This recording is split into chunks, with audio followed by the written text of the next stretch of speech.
ক্ৰীড়াৰ ক্ষেত্ৰত দৈনিক সুখবৰ কঢ়িয়াবলৈ সক্ষম হৈছে ধনশিৰি মহকুমা। লাভলীনা বৰগোহাঁই, নয়নমণি শইকীয়া, নিশামণি বৰাৰ পিছত এইবাৰ আচলতে পাঞ্জান অঞ্চললৈ গৌৰৱ কঢ়িয়াই আনিছে। আৰু এই যি ৰাষ্ট্ৰীয় পৰ্যায়ত যি থাই বক্সিং কম্পিটিশ্যন হৈছিলে, থাই বক্সিং প্ৰতিযোগিতা হৈছিলে, সেই প্ৰতিযোগিতাত 4গৰাকীকৈ প্ৰতিযোগীয়ে অংশগ্ৰহণ কৰি সুনাম অৰ্জন কঢ়িয়াই আনিবলৈ সক্ষম হৈছে। আৰু ইতিমধ্যে প্ৰতিযোগীসকল আজি কিছু সময়ৰ পূৰ্বে সৰুপথাৰ ৰেলৱে ষ্টেচনত কামাখ্যা ৰেলযোগে আহি উপস্থিত হৈছে। আৰু এক বৃহৎ সংখ্যক ৰাইজে আচলতে পাঞ্জান বুলিয়ে নহয়, সমগ্ৰ ধনশিৰি মহকুমাৰ এক বৃহৎ সংখ্যক ৰাইজে তেওঁলোকক আদৰি আনিবলৈ আগবাঢ়ি গৈছিল। আৰু আদৰি আনি আজি পাঞ্জান অঞ্চলৰ যি অংকিত বোলা এগৰাকী প্ৰতিযোগী আছিল, তেওঁৰ ঘৰত এক বিশাল আয়োজন কৰিছে আৰু সকলো আহি ইয়াত উপস্থিত হৈছে। ইয়াত বিভিন্ন সংখ্যক ৰাইজ উপস্থিত আছে। গতিকে মোৰ কেমেৰা সহযোগীক মই অকণমান দৃশ্যসমূহ দেখাবলৈ অনুৰোধ কৰিছোঁ। যিহেতু ধনশিৰি মহকুমাত এতিয়া ইটোৰ পিছত সিটো ক্ৰীড়া জগততে হওক বা বিভিন্ন সাংস্কৃতিক জগততে হওক, ইটোৰ পিছত সিটো গৌৰৱ কঢ়িয়াই পেলাই সমগ্ৰ ধনশিৰি মহকুমালৈ দুদিনৰ মূৰে মূৰে বা 3 দিনৰ মূৰে মূৰে আচলতে গৌৰৱ কঢ়িয়াই এক সুনাম কঢ়িয়াবলৈ সক্ষম হৈছে। আৰু এইকেইজন প্ৰতিযোগী, গতিকে মোৰ কেমেৰা সহযোগীক মই দেখুৱাবলৈ অনুৰোধ কৰিছোঁ, এইকেইজনে প্ৰতিযোগী, যিকেইজন প্ৰতিযোগীয়ে আচলতে ৰাষ্ট্ৰীয় পৰ্যায়ত সোণৰ পদকেই হওক বা ৰূপৰ পদকেই হওক, তেওঁলোকে আচলতে অতি কম বয়সত থাই বক্সিঙৰ নিচিনা এটা কঠিন প্ৰতিযোগিতাত প্ৰতিনিধিত্ব কৰি তেওঁলোকে সুনাম কঢ়িয়াবলৈ সক্ষম হৈছে। আৰু এই প্ৰতিযোগিতা আচলতে যিজন প্ৰশিক্ষক আছিলে, তেওঁ বৰ্তমান আমাৰ লগত উপস্থিত আছে। আমি তেওঁৰ পৰাই জানিব বিচাৰিম কি ক'ব, কেতিয়া অনুষ্ঠিত হৈছিলে খেলখন, আৰু আপুনি কেইগৰাকী প্ৰতিযোগী নিছিলে আৰু কি কি মেডেল পালে? আমি ইয়াৰ পৰা আপোনাৰ 25 তাৰিখে ওলাই গৈছিলোঁ। আমাৰ খেল আছিলে 30 তাৰিখৰ পৰা ছেপ্টেম্বৰ 1 তাৰিখলৈকে, নেশ্যনেল লেভেলৰ আছিলে। মই চাৰিজন নিছিলোঁ, 4টাৰে আপোনাৰ গ'ল্ড মেডেল 3টা পাবলৈ সক্ষম হ'লোঁ আৰু চিলভাৰ এটা। মই খুবেই আনন্দিত হৈছোঁ। আৰু পাঞ্জানবাসী বা আপোনালোকৰ গোটেই আপোনাৰ মিডিয়া পাৰ্চন লৈ যিমান আপোনাৰ ৰাইজে আহিছে, চবকে মই ধন্যবাদ যাচিছোঁ আমাক এইখিনি আদৰি অনাৰ কাৰণে। বহুত আমি সুখী এইটো কৰাৰ কাৰণে। ইয়াৰ পিছত আকৌ কিবা খেল আছে নেকি? হয়, আমাৰ ইয়াৰ ভিতৰতে 2জন আপোনাৰ চাউথ এছিয়ান গেম কোৱালিফাই হৈছে। হয়, ডিচেম্বৰত হ'ব, ডেট ফাইনেল হোৱা নাই এতিয়া। চাউথ এছিয়ান গেমৰ কাৰণে কোৱালিফাই হৈছে 2জন। হয়, আচলতে অত্যন্ত গৌৰৱৰ খবৰ। যিহেতু এই প্ৰতিযোগিতাত অংশগ্ৰহণ কৰি 3টাকৈ সোণৰ পদক আৰু এটি ৰূপৰ পদকেৰে সুনাম কঢ়িয়াৰ আৰু লগতে 2জন প্ৰতিযোগী আচলতে চাউথ এছিয়ান গেমছলৈ নিৰ্বাচিত হৈছে। গতিকে এটা খুব সুন্দৰ খবৰ। ইয়াত আচলতে অংকিতৰ মাতৃ আৰু পিতৃ বহি আছে, আমি তেওঁলোকৰ পৰা অকণমান অনুভৱ ল'ম। কি ক'ব, আজি আচলতে আপোনালোকৰ ঘৰত ৰাইজে সুন্দৰভাৱে আপোনাৰ ল'ৰাক আদৰি আনি এক সুন্দৰ পৰিৱেশৰ সৃষ্টি কৰিছে, কেনেকুৱা অনুভৱ? প্ৰথমত চবক মই নমস্কাৰ জনাইছোঁ, বহুত ধন্যবাদ। আৰু ইয়াত যিমান ৰাইজসকল আহিছে, আপোনালোকক মই দণ্ডপদম নাখে শুই কৰি মই আপোনালোকক প্ৰাৰ্থনা কৰিছোঁ। মোৰ ছোৱালীজনী ডিচেম্বৰ মাহত আৰু নতুন নেশ্যনেল গেমত যাবলৈ আশীৰ্বাদ দিয়ক আপোনালোকে। আৰু নেক্সটবাৰ জিতি আহিলে আপোনালোকৰ এনেকুৱা আৰু মৰম আমি যাতে পাওঁ। আপোনালোকে আহক আৰু তেখেতসকলক আশীৰ্বাদ দিয়ক, মই ইমানেই কৈছোঁ নিজ লাইফত। হয়, আমাৰ লগত পিতৃ আছে, যিহেতু আচলতে কম বয়সতে সোণৰ পদক আজৰি আনিছে, কি ক'ব? নমস্কাৰ সকলো ৰাইজক। মই মোৰ ল'ৰাটোৰ বা ছোৱালীটোৰ বিষয়ে আশীৰ্বাদ বিচাৰিছোঁ, আৰু আপোনালোকৰো মোৰ ল'ৰা ছোৱালীৰ প্ৰতিও আশীৰ্বাদ লাগে, যাতে মই সপোন ভাবিছিলোঁ সৰুৰ পৰাই, যোনটো মোৰটো নহ'ল, লেকিন মোৰ ল'ৰা ছোৱালীটো মই শিক্ষা দিবলৈ। আৰু আমাৰ শিক্ষক আছে মোৰ ল'ৰা আৰু ছোৱালীটোৰ, তেওঁক মই ধন্যবাদ দিছোঁ, ভাল শিক্ষা দিছে। আৰু মোৰ ল'ৰা ছোৱালীয়ে এইবাৰ গৈছে প্ৰথমতে কিবা এটা মানে সুখী লৈ আহিলে, তাৰ কাৰণে মই বহুত বহুত ধন্যবাদ। হয়, আচলতে পিতৃ মাতৃয়ে সুখ অনুভৱ কৰিছে, তেওঁলোকে আচলতে সুখৰ চকু পানীও টোকা দেখা গৈছে। ইয়াত আচলতে অজস্ৰ ৰাইজ উপস্থিত আছে, বিভিন্ন দল সংগঠনৰ ব্যক্তি আছে বা গাঁও প্ৰধান ব্যক্তিসকল তেওঁলোকো উপস্থিত আছে। আমাৰ লগত অসম চাহ জনজাতি ছাত্ৰ সন্থাৰ বিষয়ববীয়া আছে, সোণাৰাম গঞ্জু আমাৰ মাজত উপস্থিত আছে। আমি তেওঁৰ পৰা অকণমান মন্তব্য ল'ম। কি ক'বা, যিহেতু এই মুহূৰ্তত ধনশিৰি মহকুমালৈ পুনৰ ক্ৰীড়াৰ ক্ষেত্ৰত এটা সুন্দৰ নাম কঢ়িয়াবলৈ সক্ষম হৈছে, 4গৰাকীকৈ প্ৰতিযোগী আৰু তাৰে 3গৰাকীয়ে সোণৰ মেডেল আৰু 1গৰাকীয়ে ৰূপৰ মেডেল, কেনেকুৱা অনুভৱ, কি জনাব? সঁচাকৈ এটা গৌৰৱময় পৰিৱেশ। ইয়াত পোনপ্ৰথমবাৰৰ বাবে পাঞ্জান গাঁৱত ৰাষ্ট্ৰীয় পৰ্যায়ত যি মেডেল পাবলৈ সক্ষম হৈছে খেলুৱৈসকলে গৈ, এইটো খুব আৰু আনন্দৰ বিষয়।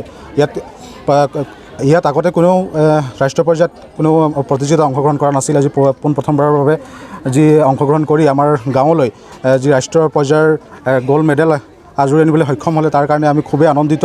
আৰু এইটো এটা ধনশিৰিবাসী তথা সৰুপথাৰ অঞ্চলৰ এটা শুভ লক্ষণ যে আমি জানো যে ধনশিৰি মহকুমাৰ সৰুপথাৰ অঞ্চলত এটা ক্ৰীড়াৰ এটা পৰিৱেশ ৰচনা হৈছে আৰু গতানুগতিকভাৱে এই ধাৰা অব্যাহত আছে আৰু বিভিন্ন ৰাষ্ট্ৰীয় আন্তঃৰাষ্ট্ৰীয় পৰ্যায়ৰ পৰা মেডেলসমূহ আজৰি আনিবলৈ সক্ষম হৈছে। এইটো খুব শুভ লক্ষণ আৰু খুব আমি আনন্দ উপভোগ কৰিছোঁ। আজি ৰাইজে স্বতঃস্ফূৰ্তভাৱে আহি খেলুৱৈসকলক বাসগৃহত আহি তেওঁলোকে আদৰণি জনাইছে, সম্বৰ্ধনা জনাইছে। এইটো খুব এটা শুভ লক্ষণ বুলি আমি অনুভৱ কৰিছোঁ।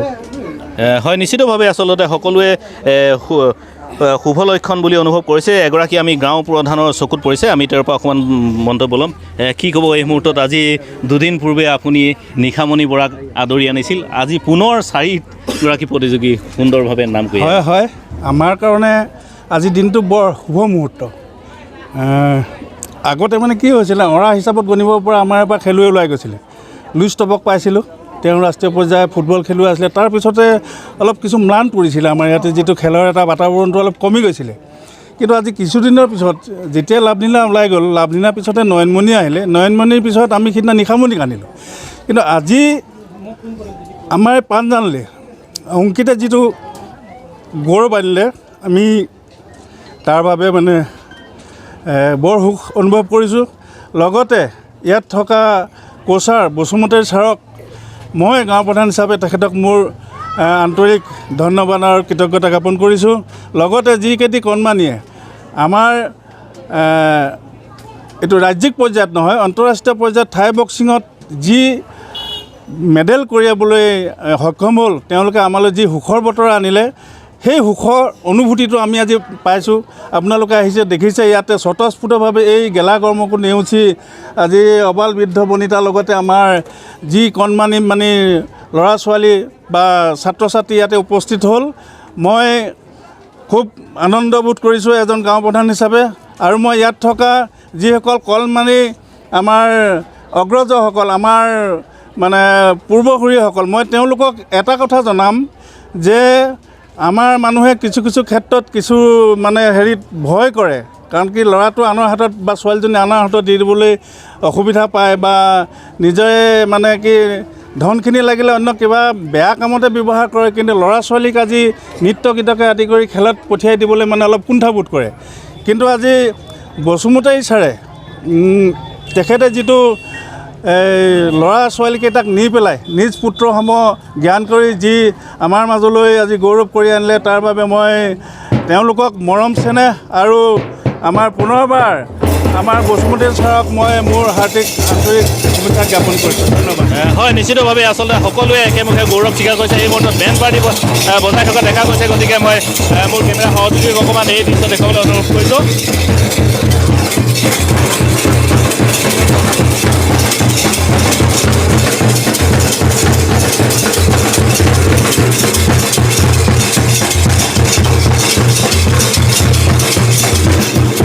ইতিমধ্যে এইফালে নৃত্য পৰিৱেশন কৰি থকা দেখা গৈছে। গতিকে বেণ্ড পাৰ্টিৰ তালে তালে অকণমান নৃত্য প্ৰদৰ্শন কৰা দেখা গৈছে। গতিকে মোৰ কেমেৰা সহযোগীয়ে সকলো দৃশ্য দেখুৱাই যাব। আচলতে পাঞ্জান অঞ্চলত 2 নং পাঞ্জান গাঁৱত খুব গৌৰৱৰ বিষয়, 4গৰাকীকৈ প্ৰতিযোগী আচলতে এই অঞ্চলৰ পৰা গৈ ধনশিৰি মহকুমাৰ পৰা গৈ ৰাষ্ট্ৰীয় পৰ্যায়ৰ প্ৰতিযোগিতাত আচলতে তেওঁলোকে 3টাকৈ সোণৰ পদক আৰু এটা ৰূপৰ পদকেৰে গৌৰৱ কঢ়িয়াই আনিছে। গতিকে কেমেৰা সহযোগীয়ে দেখাই গৈছে দৃশ্যসমূহ।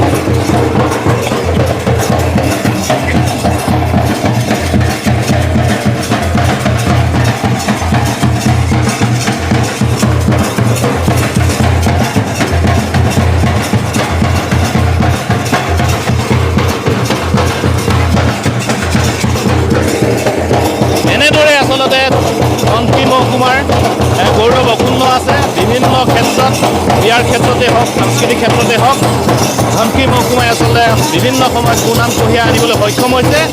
আৰু আজি পাঞ্জান অঞ্চলত আচলতে এক আনন্দৰ বন্যা বৈছে, যিহেতু ইয়াৰে এগৰাকী কণমানি 9 বছৰীয়া এগৰাকী ছাত্ৰই ৰাষ্ট্ৰীয় পৰ্যায়ত সোণৰ পদক পোৱাৰ বাবে আচলতে অতিশয় আনন্দিত হৈছে। যিহেতু পোনপ্ৰথমবাৰৰ বাবে এই গাঁওখনৰ পৰা এটা সোণৰ পদক ৰাষ্ট্ৰীয় পৰ্যায়ত পাবলৈ সক্ষম হৈছে। গতিকে সমগ্ৰ গাঁওবাসী আজি আচলতে এই ছাত্ৰগৰাকীৰ লগতে যি আনন্দৰ খবৰ আনিছে, সেই আনন্দৰ লগত তেওঁলোকে সমভাগী হোৱা দেখা গৈছে।